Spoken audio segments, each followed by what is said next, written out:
Welcome! Today, we are completely shredding the old rulebook on what it means to be wealthy.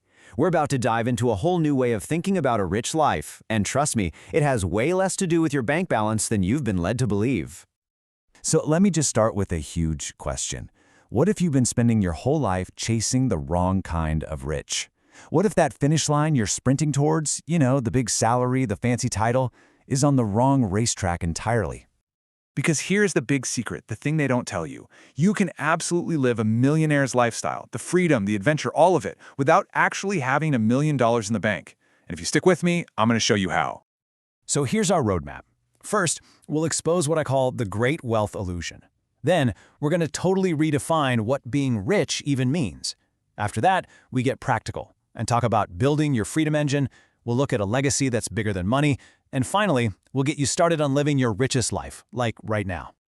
All right, first up, the great wealth illusion. This is that trap that so many of us fall into, trading the best years, the best hours of our lives for a paycheck, thinking that one day all that money will somehow buy our life back. But does it ever really work that way?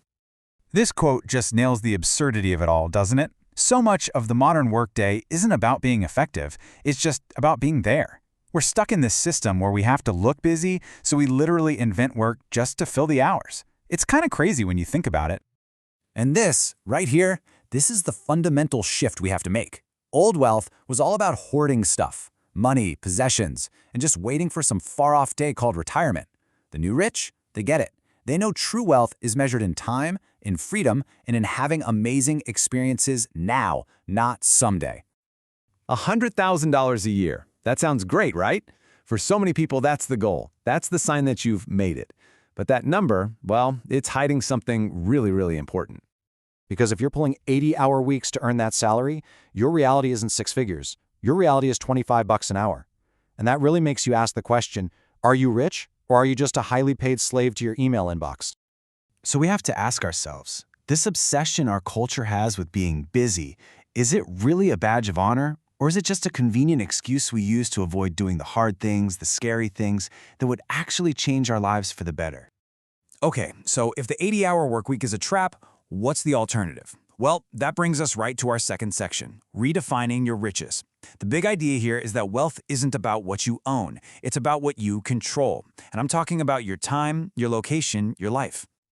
This leads us to a game-changing concept called relative income. It's super simple, but so powerful. Stop looking at your yearly salary. Instead, look at your hourly earnings. Someone making 50 grand a year but only working 10 hours a week is actually 4 times richer from a freedom perspective than the person making 100 grand working 80 hours. It's all about that exchange rate between your life force and your money.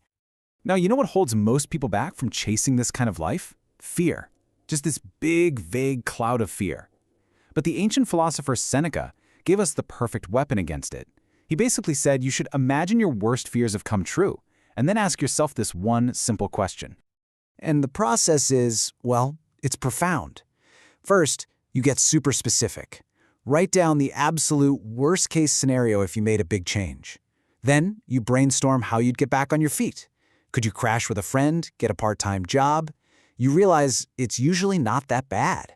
But then, the real kicker, you calculate the cost of doing nothing, the cost of staying stuck. That's the real nightmare. Look, this is all about completely flipping the script on your relationship with money. Most of us are terrified of the first problem, not having enough money. But you know what? There are 2 money problems you can have in life. Not enough or too much. Which problem would you rather be trying to solve? Okay, that's the mindset shift. Now let's get our hands dirty. Welcome to Section 3, Building Your Freedom Engine. This is where we talk about the nuts and bolts, how to build a financial system that serves you, so you don't have to serve it. And the very first investment you have to make isn't with your money, it's with your time. Time to actually learn how the game of money is played.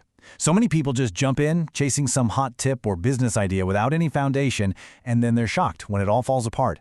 You have to build that financial knowledge first. This is one of the truest things ever said about money. We love to say, oh, the stock market is so risky. No, the market is just the market. It's the uninformed investor who is risky. When you learn what you're doing, you take control, and you dramatically reduce that risk. The legendary investor Benjamin Graham had this core principle called margin of safety. Don't let the fancy name fool you. All it means is buying something for way less than it's actually worth. It's like finding a dollar bill on sale for 60 cents. That built-in discount is your cushion. It's what protects you when things go wrong. So, what does this look like in practice? Well, for most of us, a simple, steady approach wins. Graham's classic advice was a balanced portfolio, something like a 50-50 split between stocks, think broad index funds, and high-quality bonds. This simple mix helps keep you stable and prevents you from making panic decisions when the market gets shaky. And here's your 3-step plan to get started. Step 1, and this is non-negotiable, build an emergency fund. That's 3 to 6 months of living expenses in cash. Step 2, automate everything, your savings, your investments, set it up so the money moves without you even thinking about it. Willpower is a terrible strategy. And third, just be consistent. Don't try to time the market, just invest steadily month after month. Why is being consistent so critical? Because of this beautiful thing right here, compound interest. For the first few years, it feels kind of boring, but you stick with it. And over time, that slow growth starts to curve upwards until it goes nearly vertical. Time is your single greatest ally in building wealth. The sooner you start, the crazier the results. All right, so you've got your freedom engine humming along. What's next? This brings us to a much deeper conversation, a legacy beyond millions. Because once you have that freedom, you realize the point of the game isn't just to rack up a high score. It's about what you do with it. It's about your impact. Man, this just says it all, doesn't it? You can't take the money with you. What lasts, what truly endures, is the positive influence you had on people, the memories you created. Your real net worth is how much better you made the world for others. So, let's think about a real wealth portfolio. What's in it? Meaningful relationships, for sure. The positive impact you make. A collection of incredible memories. And the skills and wisdom you share with others. That's the stuff that matters. And you know what? The data completely confirms this. When you actually study people who have built wealth, where do they say their happiness comes from? Look at this. It's overwhelmingly from their experiences, their relationships, and their impact.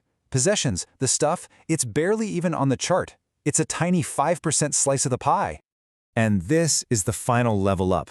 This is what separates someone who's just rich from someone who is truly wealthy. They understand that the journey is a circle. It's not complete until you start giving back. Contribution isn't an optional add-on. It's the entire point. Which brings us to our final section, and it's the most important one. Start your richest life. We've talked philosophy, we've talked tactics. Now it's about action. It's about starting that transformation right now. I want to give you one powerful, actionable idea to chew on: the mini retirement. Instead of taking a 1-week vacation to escape your life, what if you took a few months to go live somewhere else and completely redesign your life? It's not about running away. It's about giving yourself the space to figure out what you really, truly want to run towards. So, let's wrap this all up. What are the big takeaways? 1. Real wealth is time and freedom, not just a number in your bank account. 2. You beat fear by staring it in the face and defining it. 3. Build an automated system to handle your finances. And 4, and most importantly, your greatest legacy isn't your money, it's your impact. I'm going to leave you with this incredible quote. So many of us wait for the perfect time to start, but there is no perfect time. The genius, the power, the magic, it's all unlocked by the simple act of starting. Begin it now. So my final question for you is simple.